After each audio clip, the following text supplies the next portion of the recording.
अच्छा, लेकिन क्या बात है, क्योंकि देखिए मोदी जी के खिलाफ इंडिया गठबंधन मैदान में है और सब दल मिलकर के उस गठबंधन में शामिल हैं।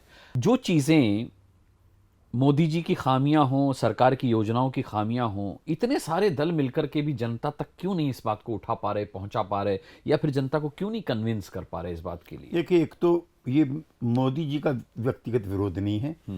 मोदी जी भाजपा के पर्याय बन गए। वो कभी अपने वक्तव्यों में बीजेपी का जिक्र नहीं करते।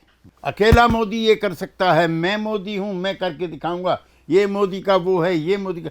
तो उन्होंने पूरी बीजेपी को मोदी में कर लिया, हाईजैक कर लिया। तो हमें बीजेपी पे अटैक करके क्या करें जब बीजेपी एग्जिस्ट नहीं करती। इसलिए हमें मोदी जी का याद करना पड़ता है कि हम मोदी जी को हराएंगे। फिर वो कहते हैं कि ये मोदी जी के पीछे पड़े हुए, जब बीजेपी खत्म हो गई तो पीछे किसके पड़े? सामने तो मोदी जी। एक दूसरा, ये समय समय के ये दक्षिणपंथी रुझानों का और धार्मिक पुनरुत्थानवाद का दौर है।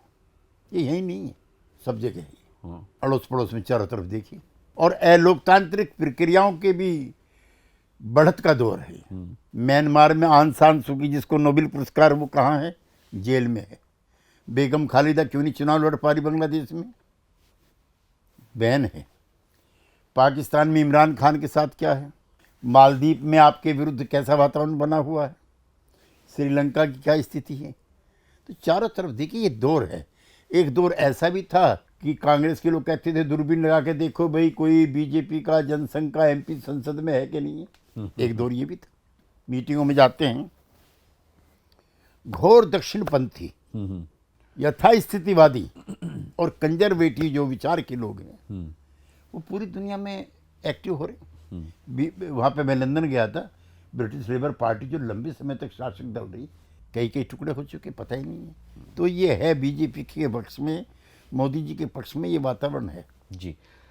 इंडिया गठबंधन में कांग्रेस की क्या भूमिका केसी त्यागी जी रहने वाली है? क्योंकि कांग्रेस की दिन पर दिन मैं कहूं दुर्गति देखने को मिल रही है। पार्टी के भीतर भी सब कुछ ठीक नहीं चल रहा। अभी देवड़ा साहब ने पार्टी छोड़ी, तो क्या आपको नहीं लगता कि इंडिया गठबंधन कांग्रेस को कैसे संभालेगी, जबकि कांग्रेस अपने ही लोगों को नहीं संभाल पा रही? नहीं, कांग्रेस पार्टी की बड़ी भूमिका है, ऐतिहासिक भूमिका है। सिर्फ इसलिए कि 70 साल देश पे राज किया? नहीं, अब भी सबसे बड़ी पार्टी है।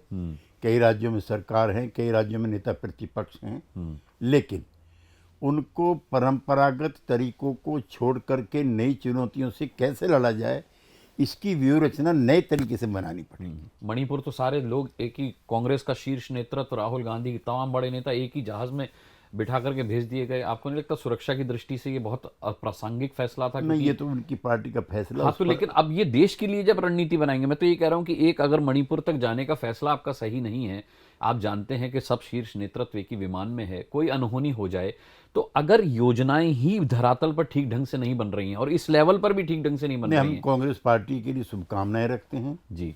उनके कुशल नेतृत्व को हम कहना चाहते हैं कि चुनौतियों को वो गंभीरता से स्वीकार करें। कैसे स्वीकार करेंगे? उनके अंदर की जो चुनौतियां, उसी से वो नहीं निपट पा रहे हैं। लोग पार्टी छोड़ रहे हैं, नाराज होकर के एक अलग गुट बना लेते हैं। उनके वरिष्ठ नेता कहते हैं कि राहुल गांधी मिलने का समय नहीं देते। और उस पर मेरी टिप्पणी ठीक नहीं। आप कांग्रेस के जो आपके मित्र हैं उनके इंटरव्यू करें तो ज्यादा बेहतर नहीं, मैं तो इसलिए आपसे पूछ रहा हूं क्योंकि आप इंडिया गठबंधन के प्रमुख रणनीतिकार हैं और कांग्रेस की भूमिका इंडिया गठबंधन में बहुत अहम मानी जाती है। मैं तो कह रहा हूं आपसे, जी, सबसे अहम है।